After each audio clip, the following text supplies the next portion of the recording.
Assalamualaikum warahmatullahi wabarakatuh. Perkenalkan, saya Siti Masrifah dengan NIM 2122192, Program Studi Pendidikan Agama Islam.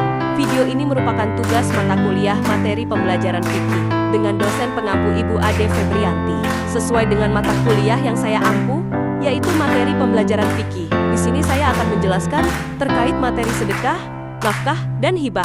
Baik, kita masuk ke materi kita pada hari ini. Yang pertama yaitu sedekah. Pengertian sedekah. Sedekah berasal dari kata adaka yang berarti benar. Dalam konteks syariat Islam, sedekah adalah pemberian seorang muslim kepada orang lain secara sukarela dan ikhlas tanpa mengharapkan imbalan, semata-mata untuk mengharapkan ridha Allah Subhanahu wa Ta'ala. Sedekah tidak terbatas pada harta, tetapi juga mencakup segala bentuk kebaikan yang dilakukan kepada orang lain. Kedua, pembagian sedekah.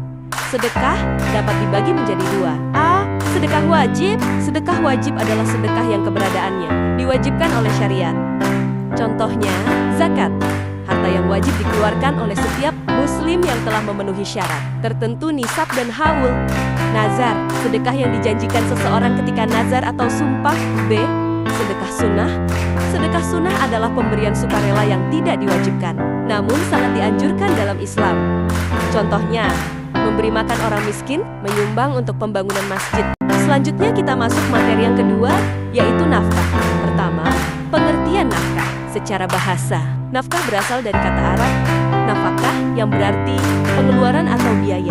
Dalam istilah syariat Islam, nafkah adalah segala bentuk pengeluaran atau pemberian yang wajib ditunaikan oleh seseorang untuk memenuhi kebutuhan dasar orang lain yang menjadi tanggungannya, seperti makanan, pakaian, tempat tinggal, dan kebutuhan pokok lainnya. Menurut hukum Islam, nafkah menjadi kewajiban suami terhadap istri dan anak-anaknya, dan juga dapat berlaku bagi anak terhadap orang tuanya yang tidak mampu, atau wali terhadap orang yang berada dalam tanggungannya. Kedua, pembagian nafkah.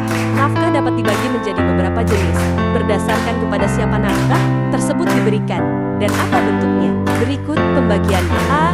Nafkah suami kepada istri. Suami berkewajiban memberikan nafkah kepada istrinya selama pernikahan masih berlangsung, termasuk dalam masa iddah jika pernikahan berakhir karena talak raj'i.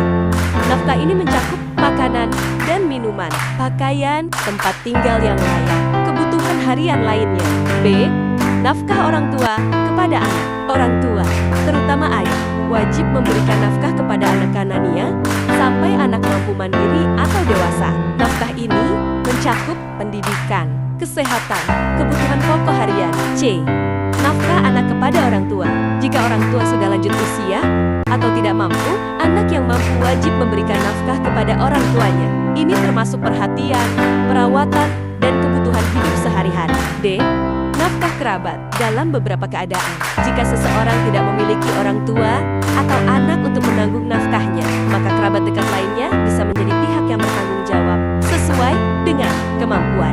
Selanjutnya kita masuk ke materi yang terakhir, yaitu hibah. Pengertian hibah. Hibah adalah pemberian suatu benda atau hak dari seseorang kepada orang lain secara sukarela tanpa adanya imbalan atau kompensasi yang dilakukan pada saat pemberi hibah masih hidup. Menurut hukum Islam, hibah adalah akad pemberian sesuatu yang dilakukan secara sukarela oleh seseorang kepada orang lain dalam keadaan sadar dan tanpa paksaan yang bertujuan untuk mendekatkan diri kepada Allah. Kedua, pembagian hibah. Hibah dapat dibagi ke dalam beberapa jenis. A. Berdasarkan waktu. Hibah intervivos, hibah yang diberikan saat pemberi dan penerima masih hidup. Hibah wasiat, hibah yang baru berlaku setelah pemberi hibah meninggal dunia, serupa dengan wasiat. B. Berdasarkan jenis harta. Hibah benda bergerak, misalnya uang, sepeda motor, perhiasan, dan barang lainnya yang mudah dipindahkan. Hibah benda tidak bergerak, seperti rumah, tanah, atau bangunan. C. Berdasarkan penerima, hibah kepada keluarga atau kerabat. Contohnya dari orang tua ke anak. Hibah kepada orang lain non-kerabat, misalnya hibah kepada teman, tetangga, atau lembaga. Hibah untuk amal, seperti wakaf, atau hibah kepada masjid, panti asuhan, atau lembaga sosial.